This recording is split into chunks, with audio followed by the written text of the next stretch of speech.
ይላል አላህ ምንድነው የምንለው my prayer my sacrifice my life my dying is for the sake of Allah the Lord of the worlds በል ስግደቴም መስዋዕቴም ህይወቴም ሞቴም ለዓለማቱ ጌታ ለሆነው ለአላሁ ተዓላ ነው በል ይላል ህይወታችን ለአላህ ሊሆን ይገባል ይላል ቁርአን ህይወታችሁ ለአላህ አድርጉት ሞታችሁም ለአላህ ነው ስግደታችንም ለአላህ ነው መስዋዕታችንም ለአላህ ነው ይህ ማለት ህይወታችሁን በአጠቃላይ ከአላሁ ተዓላ ጋር አስተሳስሩት ማለት ነው ህይወታችሁን በአጠቃላይ እናንተን ለፈጠረ አጽናፈ ዓለሙን በጥበቡ ላስገኘ ህልውና ለእያንዳንዱ ነገር ለለገሰ አላህ Subhanahu Wa Ta'ala አሳልፋችሁ ስጡ ህይወታችን ከአላህ ጋር ያማረ ሊሆን ይገባል ሙስሊም ህይወቱ በአጠቃላይ ከጌታው ጋር መሆን አለበት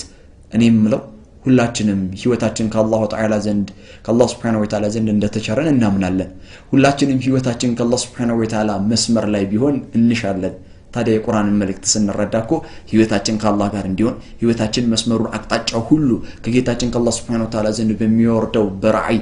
በሚወርደው መለኮታዊ ሐሳብ በቁርአን እንድንመራኮ ነው አላህ የሚፈልገው እንዲህ ይላል አምላካችን አላህ Subhanahu Wa Ta'ala ሙስሊም በህይወቱ ሲኖር ተስፋ ሊያደርግ የሚገባው አላህን ነው አላህን መውደድና ማፍቀር አላህ Subhanahu Wa Ta'ala መፍራት አላህ Subhanahu Wa Ta'ala የህይወት አጋር ማድረግ አላህ Subhanahu Wa Ta'ala በህይወታችን ሁሉ ረዳት አምባ መጠጊያ ልናደርገው ይገባል